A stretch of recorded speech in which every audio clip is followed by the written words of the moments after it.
Bismillahirrahmanirrahim. Puji syukur kehadirat Allah Subhanahu wa taala karena pada hari ini kami semua, Ibu Ros dan saya sangat bersyukur dan berterima kasih kepada Ibu Bapak semua yang telah hadir di ruangan kita ini. Terima kasih atas dukungannya, terima kasih atas perhatiannya buat kami CGP dari SD kita, SDN 101794. Adapun kegiatan hari ini yaitu sebagai tugas kami di LMS untuk CGP, itu tugas di modul 1.4 tentang budaya positif. Jadi tugas kami memang untuk mengimbaskan semua apa yang sudah kami ketahui, apa yang sudah kami pelajari di CGP untuk Bapak Ibu.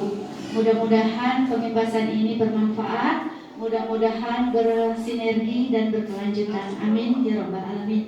Baiklah Bapak Ibu, untuk hari ini modul 1.4 tentang budaya positif akan kami bagi dua sesinya. Sesi pertama saya dulu ya Bu Ros, baru kemudian nanti diambil alih oleh Ibu Ros. Adapun modul ini adalah tentang budaya positif, aksi nyata implementasi hasil pembelajaran budaya positif. Narasumber untuk sesi 1 saya sendiri, Hermadia Lubis, CGP Angkatan 10 Kabupaten Deli Serdang dari SDN 101794 Katumbang. Ya, untuk mengawali budaya positif, kita harus melihat terlebih dahulu apa itu pengertian dari budaya positif.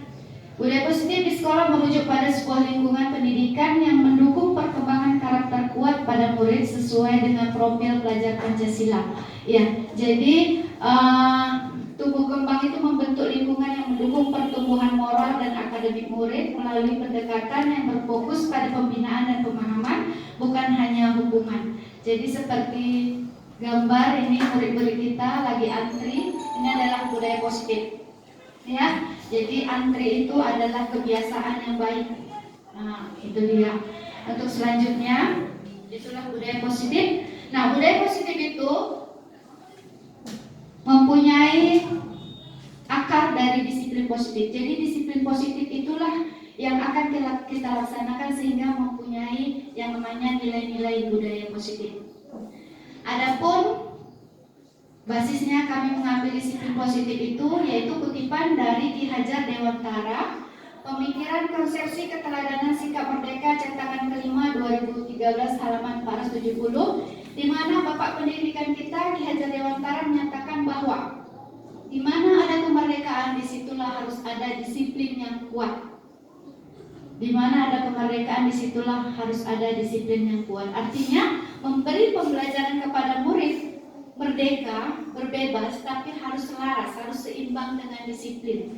Jadi kalau merdeka tidak ada disiplin, tidak akan terjadi, tidak akan tercapai tujuan tersebut. Itulah menurut Bapak Pendidikan kita.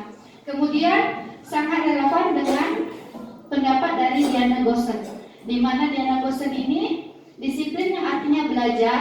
Kata disiplin juga berasal dari akar kata yang sama, yaitu disiple atau murid atau pengikut. Jadi antara korelasinya pemikiran Bapak Ki Hajar dengan Ki Hajar Dewantara dengan Diana Gosen sangat ada di situ mengenai disiplin. Selanjutnya di sini adalah saya tampilkan nilai-nilai kebajikan universal. Jadi nilai-nilai kebajikan itu adalah nilai-nilai positif yang mau kita tujukan kepada murid. Murid itu mau mempunyai nilai positif apa? Murid itu mau berkarakter seperti apa? Nah, inilah basisnya. Nilai-nilai kebajikan universal itu yang pertama dari profil pelajar Pancasila. Kita semua udah tahu ya Bu, apa aja isi profil pelajar Pancasila. Pelajar Pancasila beriman dan bertakwa pada Tuhan yang Esa dan berakhlak mulia, berkebinekaan global, gotong royong mandiri, kreatif dan bernalar kritis. Ya, jadi 6. Jadi kurikulum merdeka itu berdasarkan profil pelajar Pancasila. Jadi ada 6 karakter murid yang mau kita wujudkan, yang mau kita impikan di masa depan.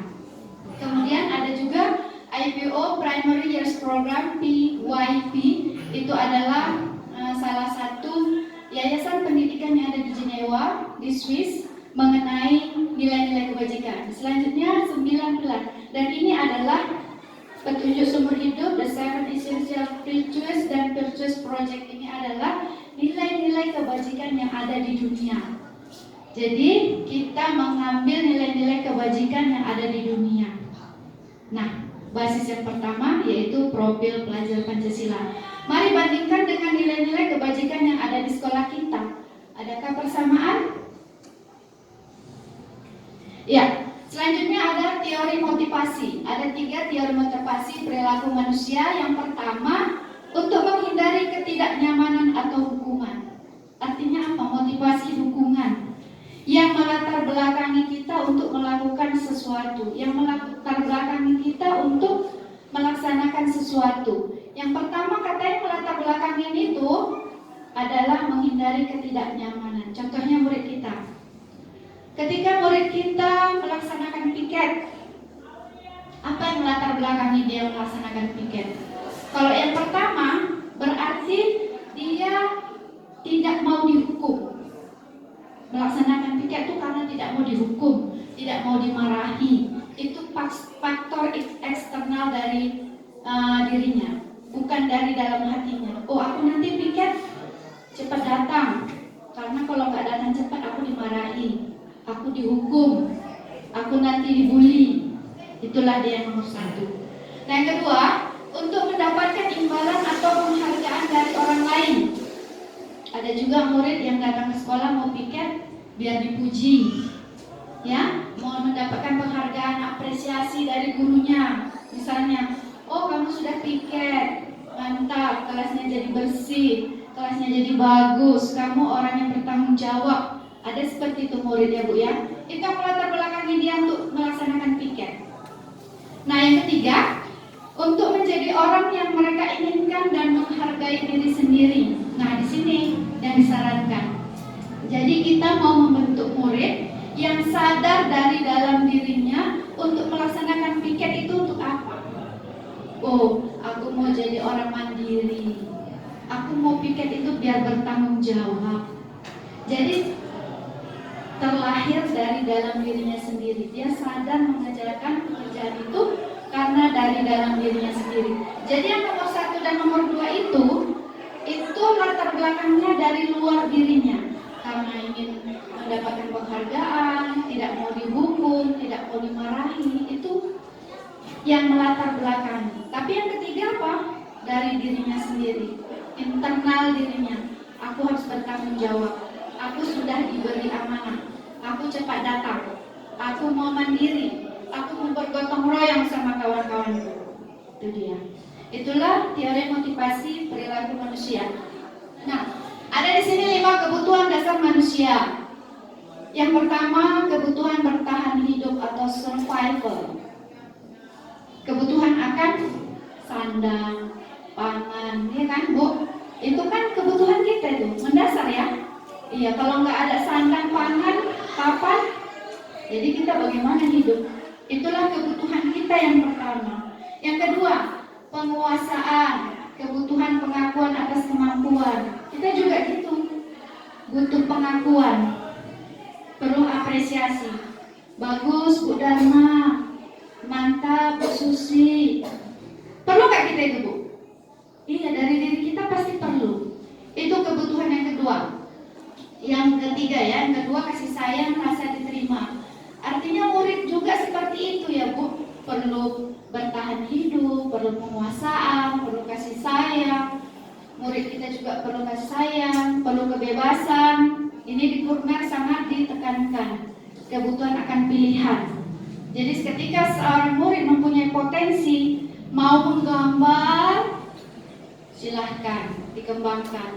Itu tugas kita untuk mengembangkannya, untuk menggalinya.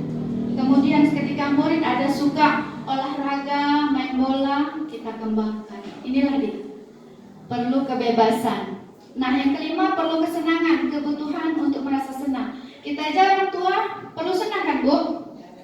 Iya, perlu senang. Apalagi murid. Kita aja orang tua kalau hidup tanpa kesenangan akan hampa.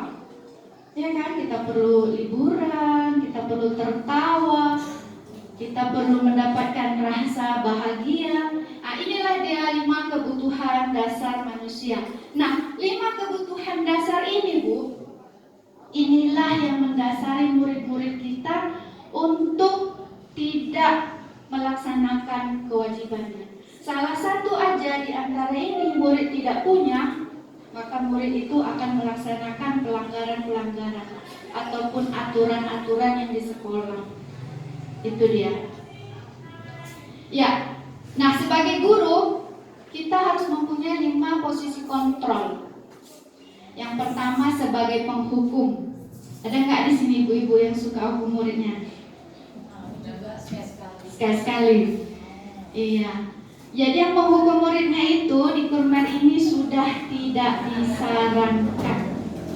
Ya Bapak Ibu, mungkin zaman dulu iya kita dihukum dulu baru kita bisa matematika, kita bisa menghafal kali-kali.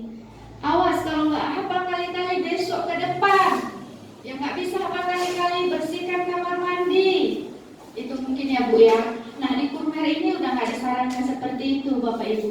Bagaimana nanti ada caranya? Yang kedua, membuat merasa bersalah. Hasilnya itu murid akan merasa bersalah dan kehilangan kepercayaan dirinya. Misalnya kita mengajar, murid kita ribut. Bahasa kita, halo anakku sayang, kok ribut aja? Apa gak sayang sama ibu? Dari tadi ibu udah menerangkan, kamu gak perhatikan. Apa kamu gak sayang lagi sama ibu? Halo murid ibu, apa kamu tidak tahu tuh kepala sekolah lewat-lewat? Kalau kelas kita ribut, ibu disalahkan loh. Gak bisa ibu jaga murid ibu. Nah kalau seperti itu kita bilang sama murid kita, murid itu akan merasa bersalah. Nah itu juga gak disarankan. Jadi bagaimana? Kita ke nomor 3, menjadi teman. Hasilnya murid akan merasa senang dan akrab dengan guru. Ini termasuk dampak yang positif. Hanya saja di sisi negatif murid menjadi tergantung pada guru tersebut. Ada juga murid sekarang yang kata, Bo, dari jauh, hai bro, ada? Ya, yang SMA, SMP. Ada juga, sarangnya Bu. Ada ya Bu ya? Iya, itu dianggapnya kita teman. Memang satu sisi positif itu bagus, tapi terlihat apa? Murid terlihat tidak sopan. Ya, jadi di sini boleh sedikit-sedikit kita ambil ini menjadi teman, tapi selalu diingatkan kepada anak-anak bahwasanya batasannya ada. Iya, harus ada batasannya nak. Ini gurumu berbuat seperti ini ya nak, harus ditegur dengan baik. Kemudian menjadi pemantau. Ada guru yang jadi pemantau nih. Matanya yang ribut dicatat ya namanya. Jadi gimana itu Bu? Murid tertekan. Goyang sedikit dicatat. Ngomong sedikit dicatat. Bayangin Bu kalau belajar seperti itu. Gak ada kebebasannya ya. Mau mengeluarkan ide, pendapat, gak usah banyak ngomong.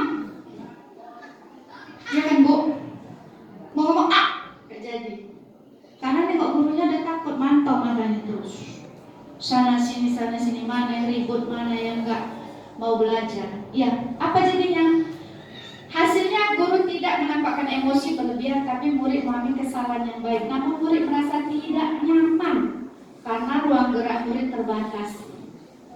Ya, jadi yang keempat ini Bu, dan antara keempat ini ada yang paling bagus di kurmer ini adalah sebagai manajer. Apa itu manajer? Hasil fokus pada murid, guru akan mengembalikan tanggung jawab pada murid untuk mencari jalan keluar permasalahannya, tentu dengan bimbingan guru. Jadi ketika murid itu membuat kesalahan Bu, jangan langsung dihukum, jangan langsung dijudge. Bagaimana? Sebagai manajer, sebagai pembimbing. Manajer itu kan pimpinan, ya kan? Pembimbing. Bagaimana cara membimbingnya? Nanti dilanjutkan sama Uros tentang restitusi. Bagaimana cara membimbing murid ketika dia membuat salah? Apa yang harus kita lakukan? Nah, di sini manajer ini murid berbuat salah, misalnya kita panggil, jangan di depan kawan-kawannya. Kita mengadakan coaching, konseling berdua. Ditanya, apa yang sudah kamu kerjakan? Bila perlu, kasih apresiasi walaupun bersalah. Itu dia. Iya Bu, saya tadi curi uangnya si Dika. Kok apa alasanmu mencuri itu? Itu salah satu dimensi dari yang kebutuhan dasar manusia nomor satu, kebutuhan bertahan hidupnya pasti terganggu. Bisa saja orang tuanya tidak memberi jajan, ya kan? Bisa saja orang tuanya memberi jajannya sedikit, sampai anak itu mencuri uang kawannya. Nah, salah satu dimensi ini tidak dipunyai anak, maka anak tidak disiplin. Nah, bagaimana caranya? Itu tadi dengan posisi sebagai guru, sebagai manajer. Dipanggil anaknya, ditanya apa alasannya. Iya Bu, saya nggak dikasih uang, mama saya nggak punya uang untuk jajan. Nah, kalau anak sudah mengakui kesalahan, harus diapresiasi katanya. Bagus, kamu sudah mengakui kesalahanmu. Masih bagus ini, bagus. Gak ada manusia yang sempurna di dunia. Bagus, kamu sudah mengakui kesalahanmu, kamu sudah jujur. Terus kalau kamu salah bagaimana nak? Kita bimbing terus, bimbing terus. Ya Bu, maaf. Pastinya akan minta maaf. Kalau udah minta maaf, kita validasi kesalahannya. Jadi kalau sudah minta maaf, nak diulangi lagi. Saya pasti janji, tidak. Kemudian hubungkan sama keyakinan, nilai-nilai kebajikan, bahwa di sekolah itu harus jujur, di sekolah itu harus bertanggung jawab, di sekolah itu tidak boleh membuat huru hara. Kita hubungkan ke situ. Itu kan keyakinan kita di kelas ini, dan kamu sudah langgar. Nah, kita harus membimbingnya untuk mencari solusi. Ketika dia tidak mendapatkan solusi, ya kita bimbing terus. Artinya apa? Ya udah, kalau nggak punya uang, besok bawa bontot ya nak dari rumah, bawa minum dari rumah. Jadi kawanmu nanti jajan, kamu punya makanan yang bisa kamu makan. Kalau mencuri itu adalah perbuatan tidak baik. Itulah dia manajer. Jadi diharapkan di Kurmer ini Bu menggunakan posisi kontrol guru sebagai manajer. Itu mau tidak mau ya Bu, itu pemikiran dari Ki Hajar Dewantara. Ya. Oke, habis. Terima kasih atas perhatiannya. Hormat saya kepada Ibu Ida Sari Nirwana Bulu Tarigan SPDSD sebagai Kepala Sekolah SDN 101794 Tumbak. Oke, untuk sesi berikutnya, kira-kira ada yang mau ditanyakan Bapak Ibu sehubungan dengan budaya positif sebelum saya serahkan untuk Bu Ros. Kira-kira ada yang mau ditanya Bapak Ibu? Ya, Bu Uca, silahkan.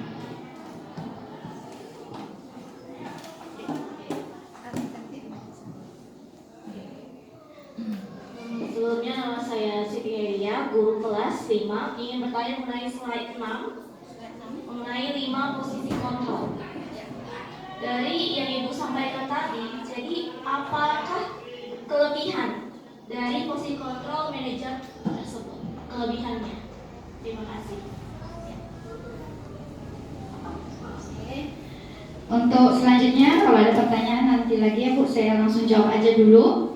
Jadi kelebihan dari posisi manajer itu tadi adalah ketika anak berbuat kesalahan, dia sendiri suruh mencari solusinya. Kita hanya membimbing untuk memperbaiki dirinya. Dalam bimbingan tersebut kita ucapkan kata-kata apresiasi yang membuat dia tidak rendah diri, yang membuat dia untuk bertanggung jawab memperbaiki kelakuannya di masa depan.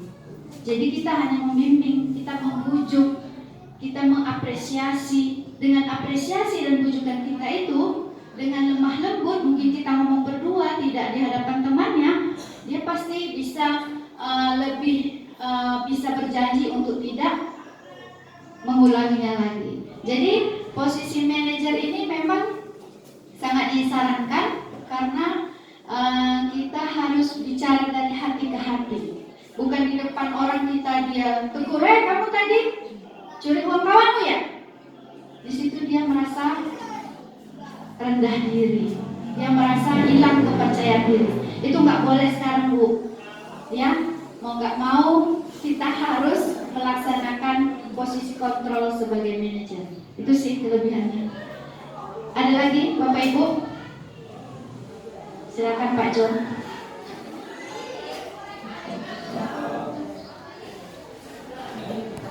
Iya.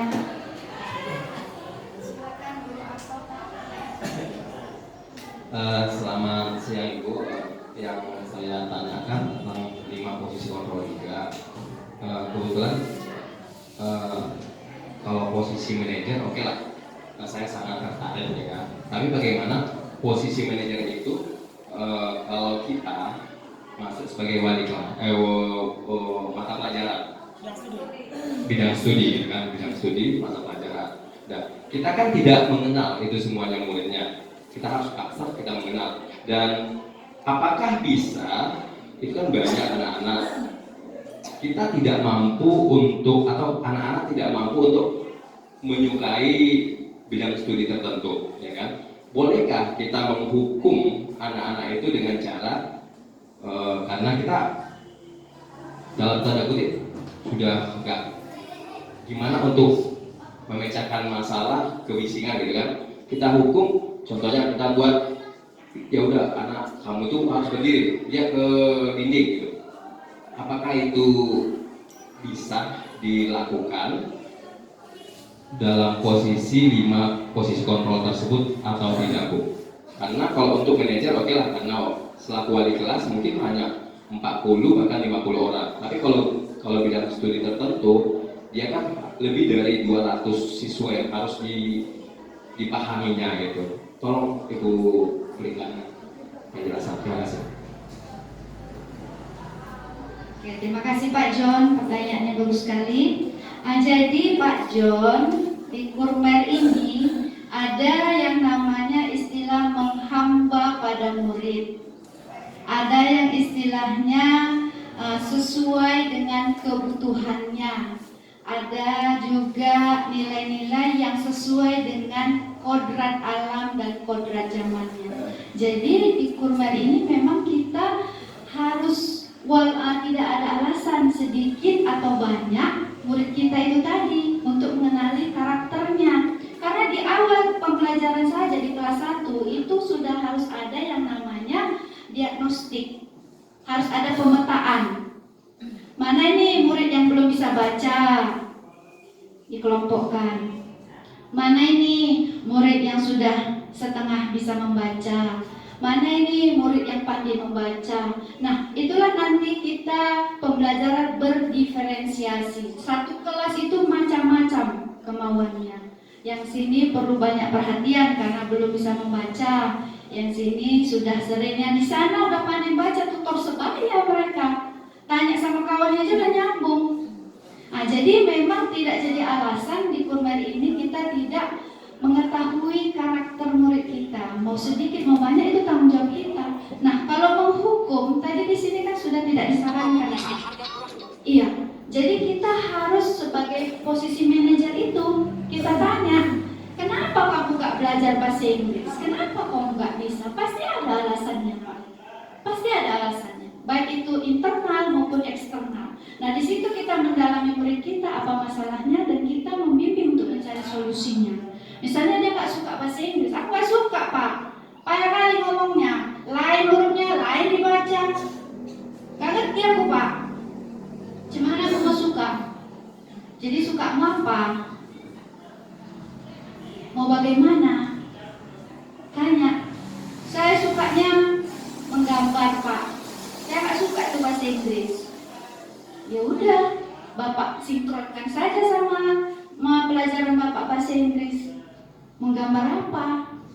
Misalnya di buku ada gambar pisau, suruh aja dia gambar pisau, bacaannya knife. Satu kata aja pun udah paten kali itu, Pak. Apa arti knife? Pisau. Tapi dia explore kemampuannya menggambar pisau. Tapi di situ ada nilai-nilai yang Bapak kembangkan. Bahwasanya gambar pisau itu bahasa Inggrisnya knife. Udah, kamu gambar apa lagi? Cangkir. Ada itu gambar. Apa ya nak ya, gambar.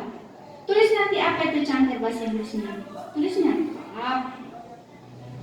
Jadi seperti itu Pak, harus memang mencari jalan karena kita memang menghamba sama murid. Artinya apa? Kebutuhan murid, minat dan bakat potensinya itu memang harus dikembangkan. Kita tidak boleh menjudge anak itu nggak boleh nari, nggak boleh ini, nggak boleh ini. Tapi dengan disiplin dan aturan dan jadwal semuanya pasti bisa kita kembangkan potensi-potensi murid kita. Ada yang nggak pintar kali-kali, tapi dia pintar nyanyi. Ada yang nggak pintar kali-kali, tapi dia pintar menari. Kita hubungkan Pak dengan pelajaran kita. Jadi makanya itu mulai sekarang ini anak yang bagaimana, karakter yang bagaimana, kita tidak menilai secara akademisnya, tapi dari segala aspek yang ada di dirinya, potensi di dirinya itu yang mau kita kembangkan. Itu sih Pak.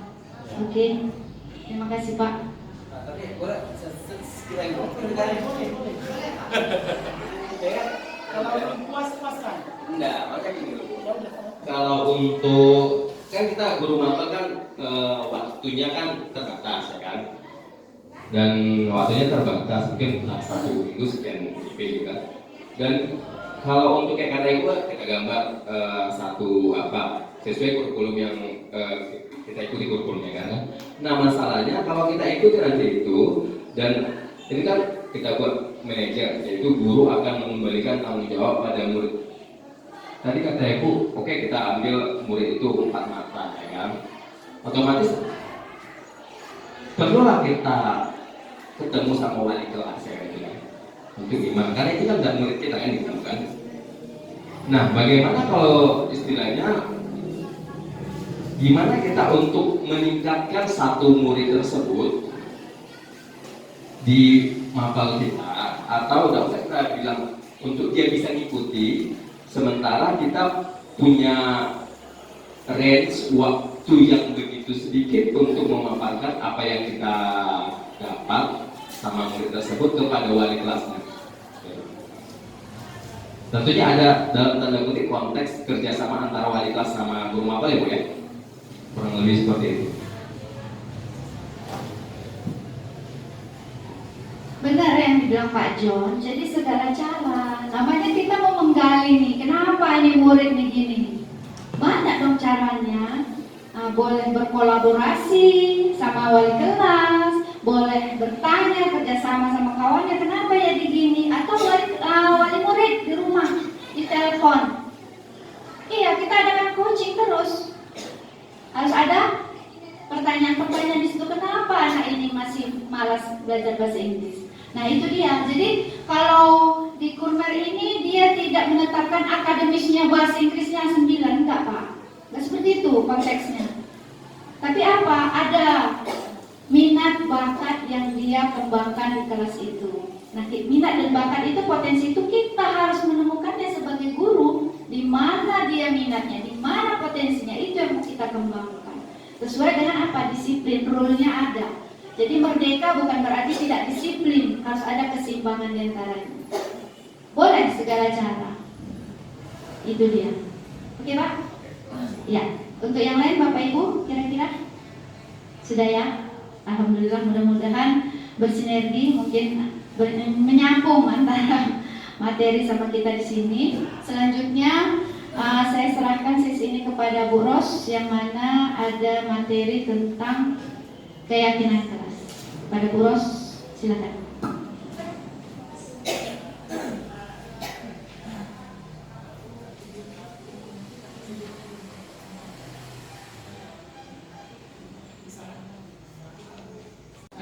Kami harapkan seperti yang dibilang Ibu Dewi tadi, kami butuh dukungan dari Bapak Ibu dalam kegiatan pengimbasan di CGP ini.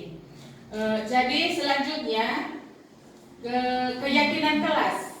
Sebelum segitiga restitusi seperti 5 posisi kontrol tadi, yang kelima tadi kan manajer. Untuk membuat contoh sebagai manajer tadi, sebentar lagi saya akan buatkan nanti videonya, video singkat. Tapi sebelum video itu ditampilkan, kita membuat keyakinan kelas dulu. Jadi keyakinan kelas yang kami pelajari di CGP, tujuannya CGP dapat menganalisis. Ini berarti kita ganti CGP-nya menjadi kita ya Bapak Ibu, menjadi guru. Guru dapat menganalisis pentingnya memiliki keyakinan kelas atau keyakinan sekolah sebagai fondasi dan arahan sebagai tujuan sekolah dan kelas yang akan menjadi landasan dan memecahkan konflik atau permasalahan di dalam sebuah sekolah atau kelas.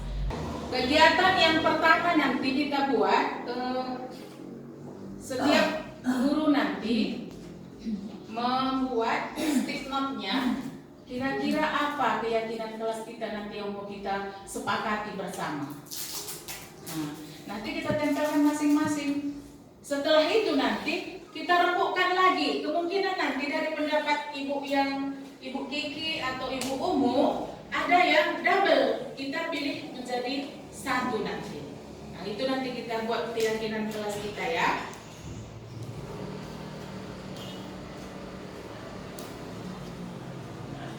Di sini tugas gurunya atau perlu saya bacakan semua, Bu? Boleh? Iya ya. Prosedur pembuatan keyakinan sekolah atau keyakinan kelas yang nantinya akan kita sepakati bersama. Yang pertama, mempersilahkan warga sekolah atau murid-murid di sekolah atau di kelas untuk bercurah pendapat tentang peraturan yang perlu disepakati di sekolah atau di kelas kita nantinya. Yang kedua, mencatat semua masukan-masukan dari murid atau warga sekolah di papan tulis atau di kertas besar seperti yang sudah saya buat di depan. Nanti sama-sama kita menuliskannya ya Bapak Ibu. Yang ketiga, susunlah keyakinan kelas sesuai dengan prosedur pembuatan keyakinan kelas. Gantilah kalimat-kalimat dalam bentuk negatif menjadi positif. Kalau biasanya Bapak Ibu kita sering mengatakan kepada murid, "Hei, jangan ribut, jangan, ya kan Bapak Ibu, itu negatif." Sekarang kita ubah menjadi positif. Yang negatif tadi kita ubah menjadi positif. Contohnya ada di situ Bapak Ibu. Kalimat negatifnya jangan berlari di kelas atau koridor. Kalimat positifnya berjalanlah di kelas atau koridor. Jadi kata negatif jangan tidak ada lagi, sudah dihilangkan ya Bapak Ibu. Nah, jadi untuk yang keempat, tinjau kembali daftar curah pendapat yang sudah dicatat. Anda mungkin akan mendapati bahwa pernyataan yang tertulis di sana masih banyak yang berupa peraturan-peraturan. Jadi tidak ada lagi nanti peraturan-peraturan seperti yang sudah biasa kita lakukan. Kita ubah menjadi yang positif. Keyakinan yang dituju dari peraturan tersebut contohnya berjalan di kelas, dengarkan guru, datanglah tepat waktu. Terus payung. Saya ulang ya Bapak Ibu. Contohnya berjalan di kelas, dengarkan guru, datanglah tepat waktu, berada di bawah satu payung, yaitu keyakinan untuk saling menghormati atau nilai kebajikan hormat. Keyakinan inilah yang dimasukkan dalam daftar untuk disepakati. Kegiatan ini juga merupakan pendalaman pemahaman bentuk peraturan keyakinan sekolah atau keyakinan kelas kita nantinya. Yuk.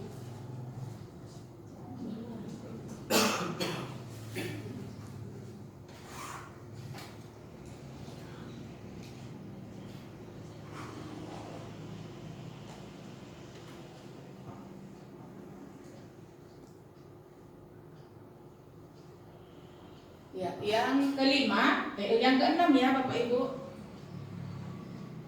Yang keenam, setelah keyakinan sekolah atau kelas selesai dibuat, maka semua warga kelas dipersilahkan meninjau ulang dan menyetujui dengan menandatangani keyakinan sekolah yang telah disepakati tersebut. Yang ketujuh, keyakinan sekolah atau kelas selanjutnya bisa diletakkan di dinding kelas di tempat yang mudah dilihat oleh semua warga sekolah.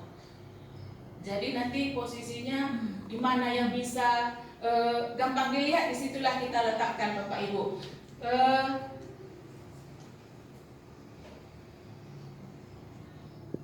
Atau kita langsung aja melihat videonya Bapak Ibu.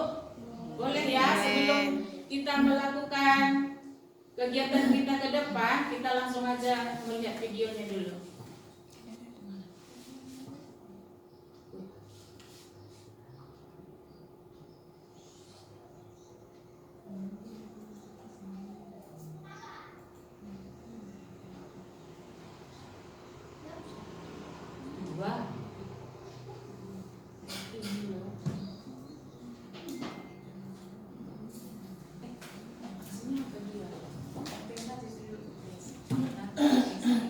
Nanti tanda tangannya di bawah. Kertas positnya saja dulu diisi ya Bapak Ibu. Contohnya datang tepat waktu, mengerjakan tugas dengan mandiri, makan saat jam istirahat.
Iya, bagus sekali ya. Ayo sekarang. Tidak menyontek tugas teman, datanglah ke sekolah tepat waktu, tidak mengejek nama orang tua. Iya, bagus sekali. Tepuk tangan untuk kita semua.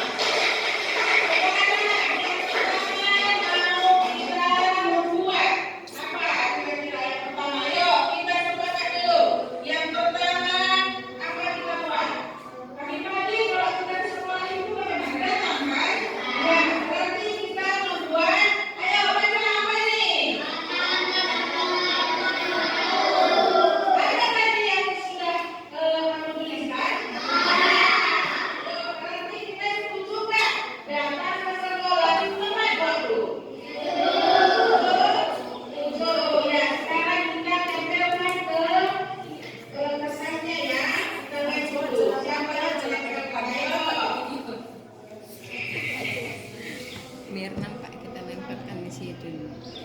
Jadi sudah tutup ya, nomor 1 datang ke sekolah ya Pak. Kalau bisa pakai kalimat, kita tempelkan dulu ya, paling atas. Sampai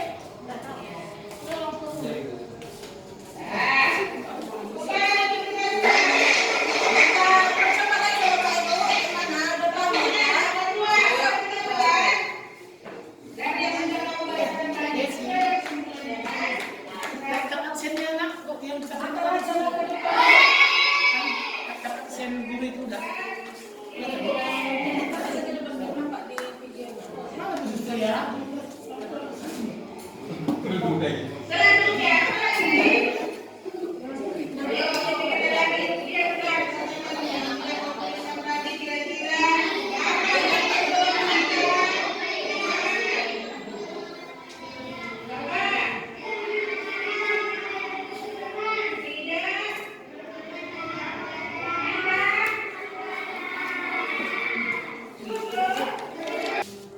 Sudah ngumpul semua ke depan Bapak Ibu? Udah.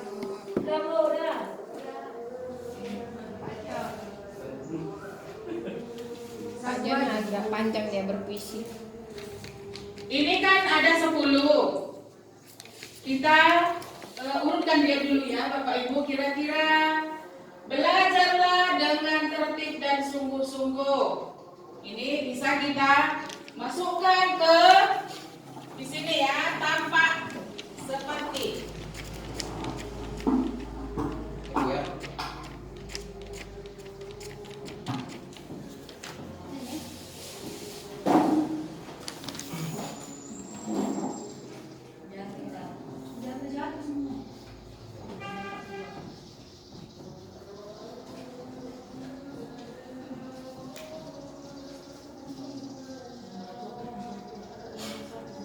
Buang sampah. Selanjutnya, Saling peduli, bekerja sama. iya, saling peduli.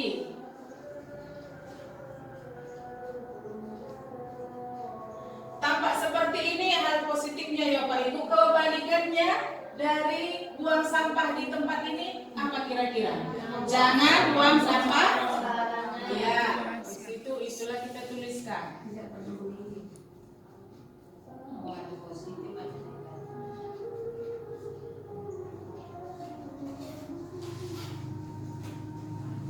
Menghindari kata jamak, jangan, dilarang, tidak boleh, itu menghindari kata-kata Iya. itu gitu. Inilah kata negatifnya tadi. Terus selanjutnya saling peduli, berarti di situ tidak tampaknya apa? Tidak boleh.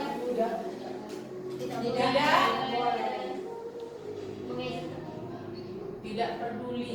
Berarti apa kira-kira? Ya, saling membiarkan. Kalau dia jangan. Menolong. Tidak berempati boleh ya? Iya.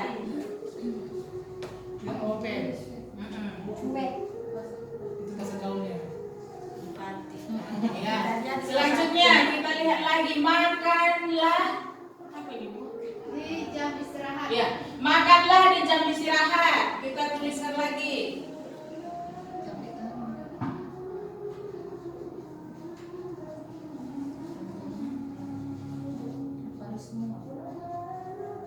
Tampak sepertinya apa kita buat Bapak Ibu? Jangan makan Jangan makan di kelas.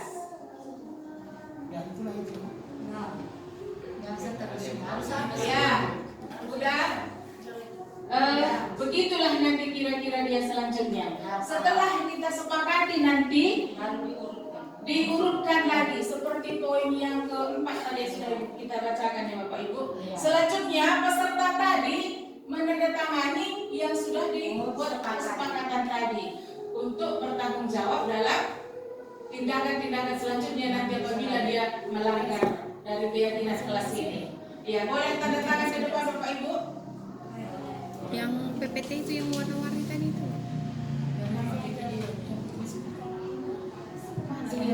Itu untuk nanti dimasukkan ke bukti PMM bukan yang diminta.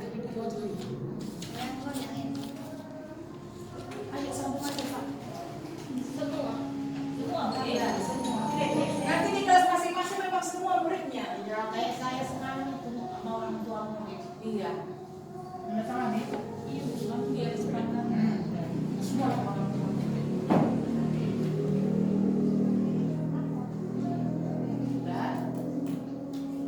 Makanya orang kemudian jam 11 dan sekarang dia datang.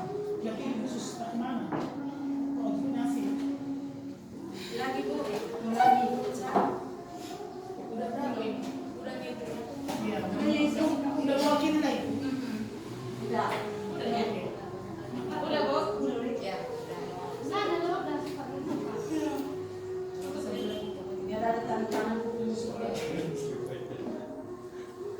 Iya, selanjutnya Bapak Ibu, inilah kesepakatan kelas yang sudah kita buat barusan. Yang pertama, datang ke sekolah tepat waktu.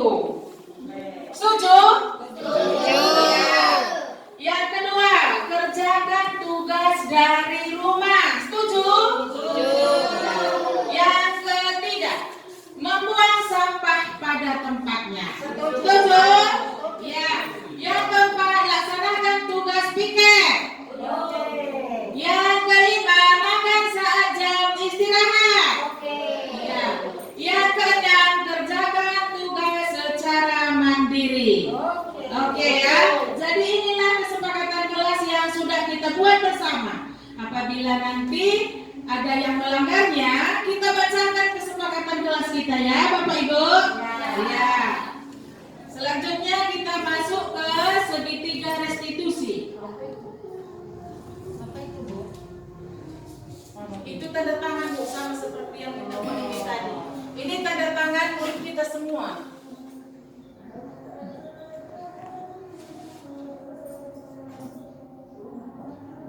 Nanti di kelas Bapak Ibu masing-masing yang lebih bagus lah ya Bapak Ibu dibuat ya. Ya aku kirim videonya tadi. Iya. Iya. Bukan, ini diskusi tadi supaya tidak kelas. Yang kedua tadi belum, karena berdua itu kan satu-satu. Oh, ini kan sebenarnya. Nanti kan dulu. Segitiga restitusi Bapak Ibu. Yang pertama, menstabilkan identitas. Ini dia. Kalau ada murid kita yang membuat kesalahan misalnya, datang tidak tepat waktu. Tadi keyakinan kelas kita datang tepat waktu.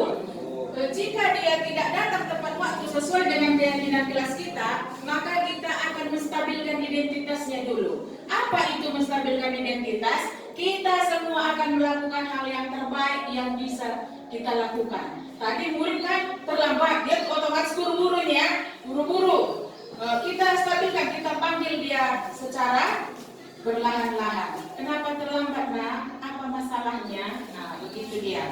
Selanjutnya validasi tindakan yang salah. Kira-kira apa penyebabnya kamu terlambat nak? Kita tanya. Tapi apa jawaban dia? Bu, saya tadi malam lama tidurnya. Kenapa lama tidur? Saya main game. Main game selalu Bu, jadi lama tidurnya. Itu nanti ya memvalidasi tindakan yang salah. Selanjutnya yang ketiga, menanyakan keyakinan kelas. Keyakinan kelas yang sudah kita sepakati. Nah, kalau begitu, kamu kan tahu, kamu sudah melanggar keyakinan kelas kita. Kira-kira disiplin mana yang sudah kamu langgar? Nah, kita tanyakan kepada murid kita. Dia pasti tahu, tidak menghormati waktu Bu, tidak tepat waktu pasti dijawabnya. Jadi kalau sudah dijawabnya, kita perkuat lagi.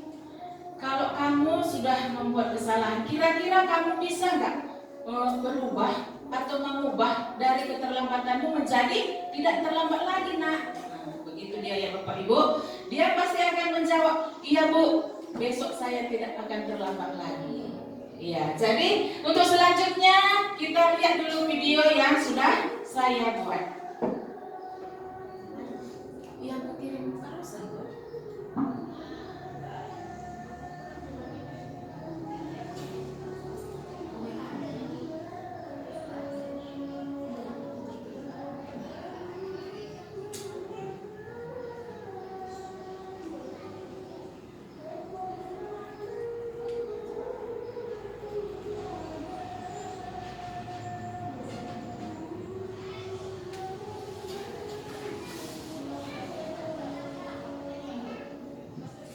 Di sini nanti ada skenario dari videonya, di mana nanti si Fahri ini dia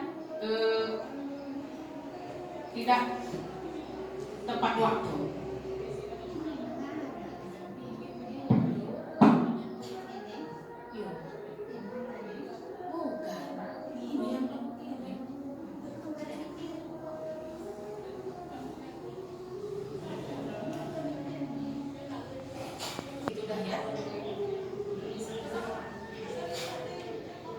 Lindo kamu memang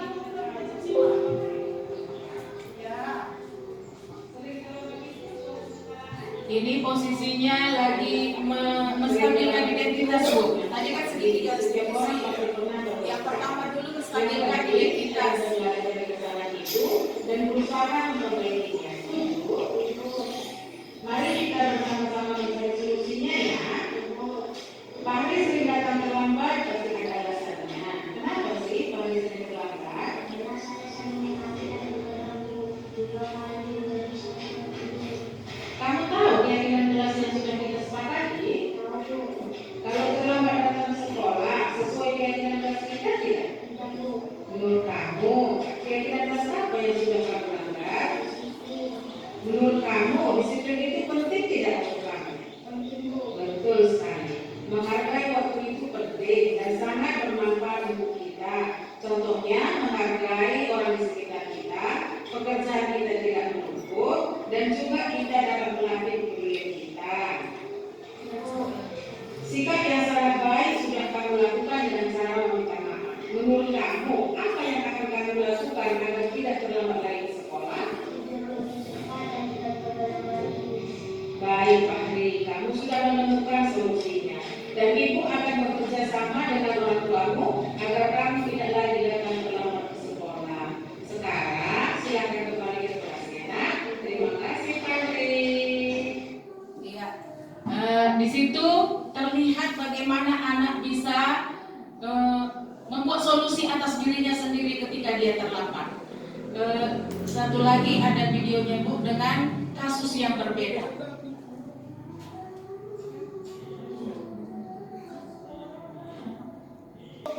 Zahra tadi udah dari kelas, katanya Zahra bertengkar sama kakaknya. Ada apa? Iya Bu, adik saya pas sekarang tidak mengganti nama orang tua saya Bu. Oh gitu. Wah jangan marah Teresa. Seandainya ibu di posisi kamu, ibu juga akan marah dan berkata yang sama. Iya Bu. Lalu apa yang akan kamu lakukan terhadap Anani? Saya akan memarahi-marahinya, memaki-makinya dan memukul mejanya Bu. Oh gitu. Pasti kamu berbuat begitu karena ada alasannya ya? Iya Bu. Iya, wajarlah. Kamu marah karena nama orang tua kamu diejek oleh Anani. Ibu sangat menghargai tindakanmu yang tidak berbuat lebih buruk dari itu. Misalnya kamu memukul Anani. Sekarang coba kita pikirkan, marah dan memukul meja, apakah sesuai dengan keyakinan kelas kita? Tidak Bu. Iya, menurut kamu keyakinan kelas apa yang kamu langgar? Saling menghormati antar teman Bu.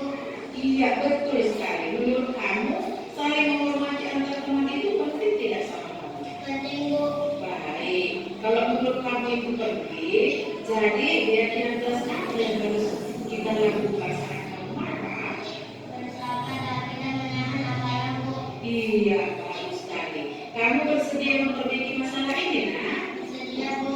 Apa yang akan kamu lakukan untuk memperbaiki masalah ini? Saya akan sabar lagi menahan amarah jika ada teman yang mengejek nama orang tua saya akan melaporkannya kepada wali kelas saya Bu. Iya, tepat sekali tindakan Zahra. Tetap semangat ya, nak. Nah, sekarang silakan kembali belajar. Terima kasih, Zahra. Itulah tadi kan ada 5 posisi kontrol kan Bapak Ibu. Yang kelima lah ini sebagai manajer, guru sebagai manajer.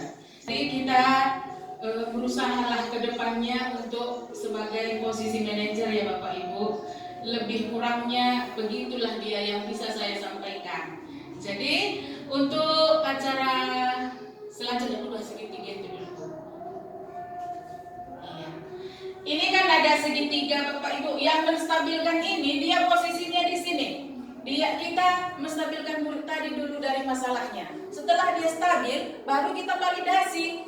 Validasinya bagaimana? Kenapa kamu melakukan itu? Nah, itu memvalidasi namanya. Kalau turun ke bawahnya ini menanyakan keyakinan kita atas kesalahan yang sudah dibuatnya. Itulah artinya segitiga restitusi ini Bapak Ibu. Jadi segitiga restitusi ini sangat penting kita terapkan untuk membuat keyakinan kelas kita supaya nilai-nilai positif yang sudah kita buat tadi bisa diterapkan di sekolah dan di kelas kita masing-masing. Jadi manfaat segitiga restitusi membantu murid menjadi lebih memiliki tujuan, disiplin positif dan memulihkan dirinya setelah berbuat kesalahan. Guru melakukan pendekatan dengan posisi manajer. Jadi Bapak Ibu, demikianlah yang bisa saya sampaikan. Dan saya berharap kita semua di tahun ajaran baru ini nanti membuat keyakinan kelas kita masing-masing. Boleh ya Bapak Ibu? Boleh. Ya. Karena kami akan melihat nanti ke setiap kelas apakah ini sudah dibuat atau belum. Nanti tolonglah kami dibantu ya Bapak Ibu. Ya, jadi dari yang sudah saya paparkan, keyakinan kelas dan segitiga restitusi, adakah Bapak Ibu yang mau bertanya? Kami persilahkan.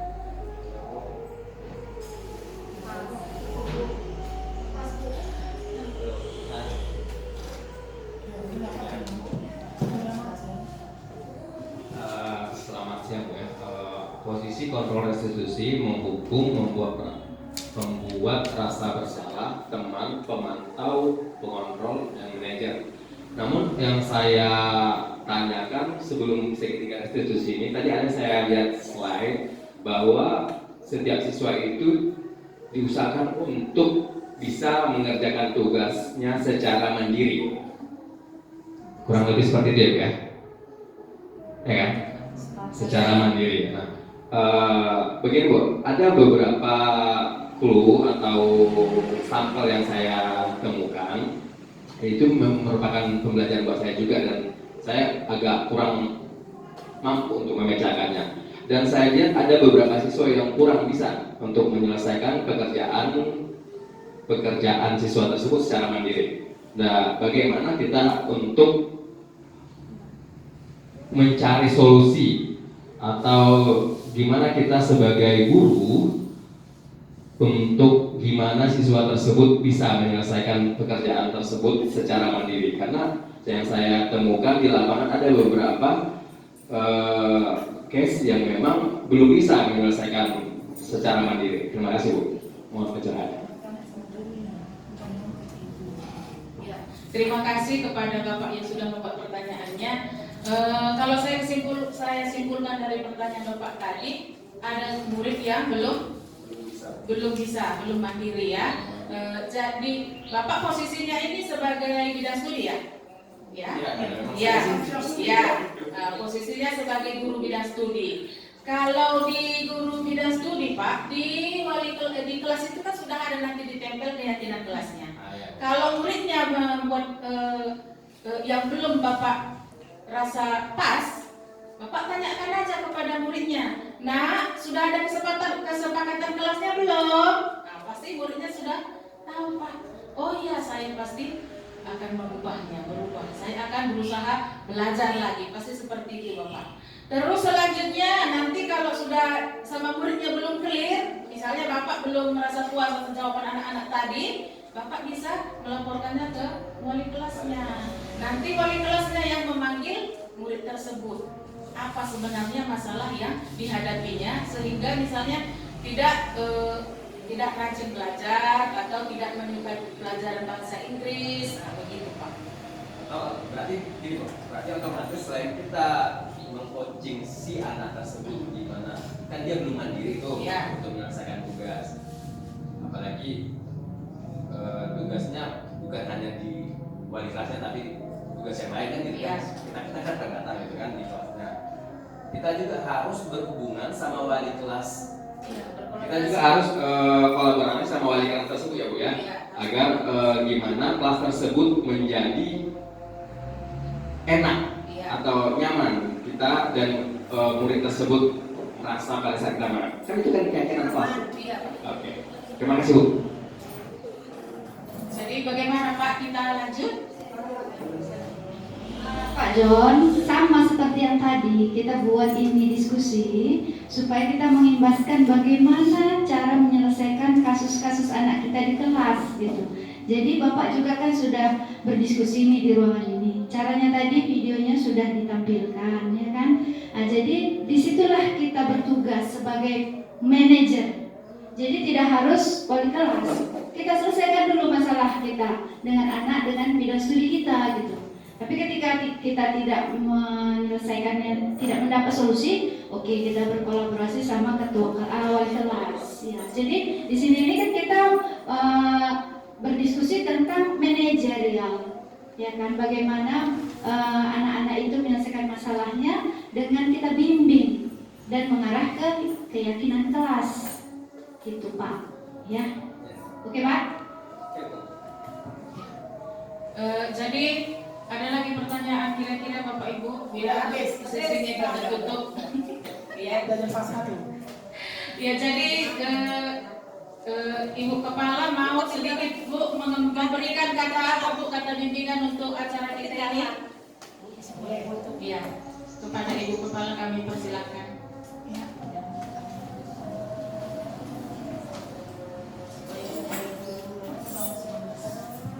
Iya. Bapak dan Ibu guru semua, sebenarnya apa yang dilakukan JGP ini sangat bermanfaat untuk kita semua. Ya, dalam kata lain kita bisa mengatakan ilmu yang mereka dapat, mereka berbagi untuk kita. Jadi yakinlah berguna untuk kita semua. Ya, mereka yang CGP, mereka juga menyalurkan ilmunya. Jadi nggak berhenti di mereka saja. Ya, sama yang tadi sudah diterangkan, berguna sekali untuk kita. Mungkin memang harus pelan-pelan menerapkannya ke anak didik. Nggak gampang menerapkan ini, karena anak didik zaman sekarang ini pun sudah terbuai dengan kemajuan zaman.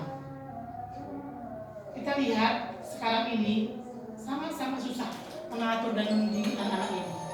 Tidak boleh main tangan, tidak boleh berkata kasar. Tetapi itulah dia bedanya dulu dan sekarang. Nggak boleh lagi cara mengajar dulu diterapkan dengan cara mengajar sekarang ini. Kalau tadi saya tangkap pertanyaan Pak John, anak-anak nggak boleh.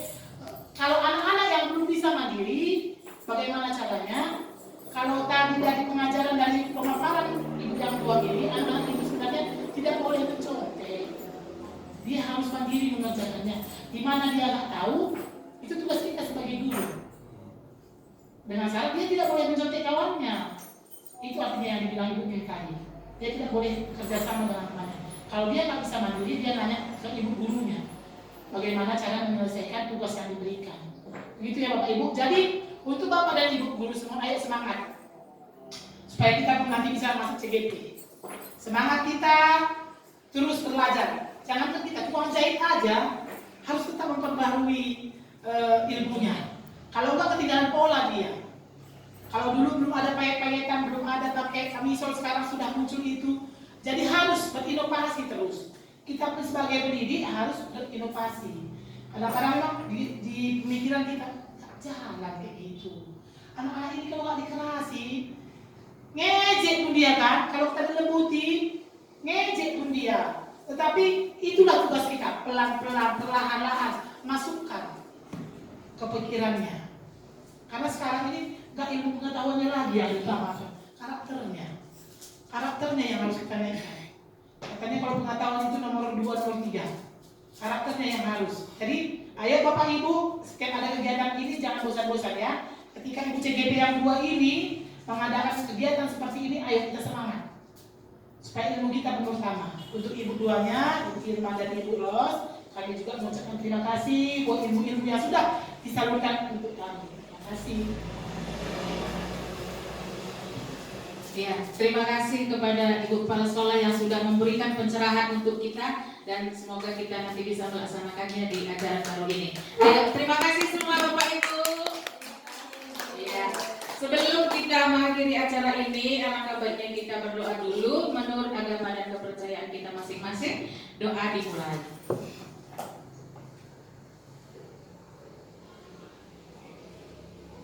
Doa selesai. Bisa makan, ayo Pak Ibu.